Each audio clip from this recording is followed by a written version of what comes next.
If you've ever noticed that after a simple conversation, your mind doesn't let it go, you replay it again and again, wondering if you said something wrong, if your tone sounded off, if they misunderstood you, then you already know this feeling. It doesn't look like a big deal from the outside.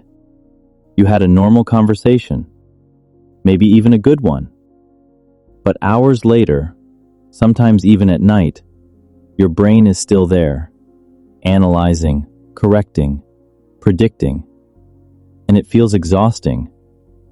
Not because the conversation was intense, but because your mind turned it into something much bigger than it was. Most people call this overthinking, but that word doesn't really explain what's actually happening. Because this isn't just thinking too much. This is your brain trying to protect you.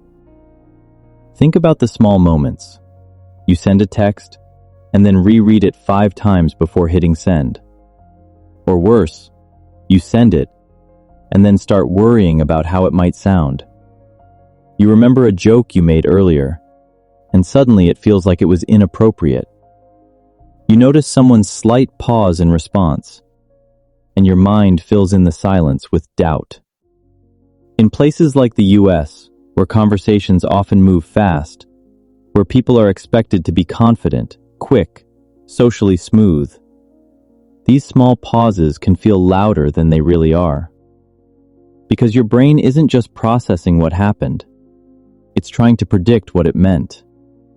And more importantly, what it might cost you. You think you're just analyzing the situation. But underneath that, your brain is asking a deeper question.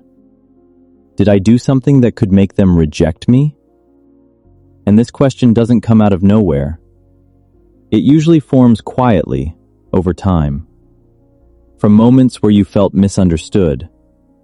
From times when something small led to distance or disapproval, even when you didn't fully understand why. So your mind learns something very specific. Pay attention. Notice everything. Don't miss the signs. Because missing them once might have hurt more than you expected. And that's why your brain zooms in on details other people don't even notice. The way someone replied, the exact words you used, the timing, the tone. It's not random. It's pattern detection.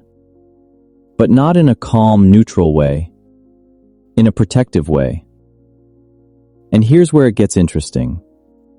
Most people think overthinking conversations means you lack confidence. But the real reason isn't what most people think. It's not about confidence. It's about control. When your brain replays conversations, it's trying to go back and fix what already happened.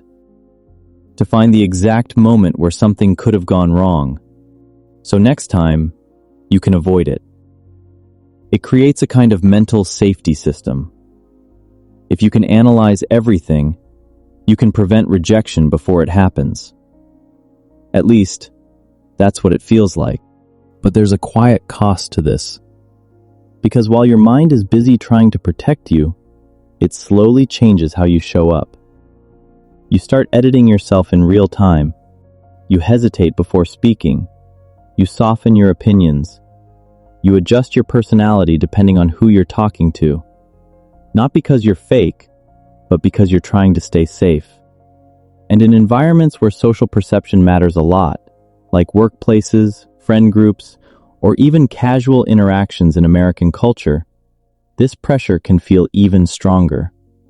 Because being likable, being easy to talk to, being normal, becomes something you start monitoring constantly. Even when no one asked you to. Over time, this creates a deeper pattern. You don't just overthink conversations after they happen. You start anticipating them before they even begin. You imagine how things might go, what you'll say, how they'll respond. And sometimes, you even avoid certain conversations altogether. Not because you don't want to connect, but because your brain already played out too many versions of what could go wrong. And here's the part that often goes unnoticed. People who overthink conversations this way are usually very aware of others. They pick up on subtle shifts. They notice emotional changes. They understand social dynamics quickly, which means this isn't a lack of awareness. It's actually the opposite. It's heightened awareness without a sense of safety. So your brain does what it thinks is best. It tries to stay one step ahead. It analyzes. It replays. It prepares. Not to control others, but to protect you from feeling rejected, embarrassed, or misunderstood again. And when you look at it from that angle, it stops looking like a flaw. It starts looking like a pattern that had a reason. A pattern that made sense at some point. But the mind doesn't always update itself automatically. Even when the situation changes, even when the people around you are different, the pattern stays, quietly running in the background, turning simple conversations into something heavier than they need to be. And once you start noticing this, the replays, the second guessing, the constant analyzing, you begin to see that it was never random. It wasn't just overthinking. It was your brain trying to make sure you don't feel something it remembers too well. And that awareness, even without changing anything yet, shifts something. Because now, you're not just stuck inside the pattern. You can see it. And once you see it, you can't really unsee it. If this explains something you felt but couldn't quite put into words, there's always more to understand. And sometimes, understanding is where it starts.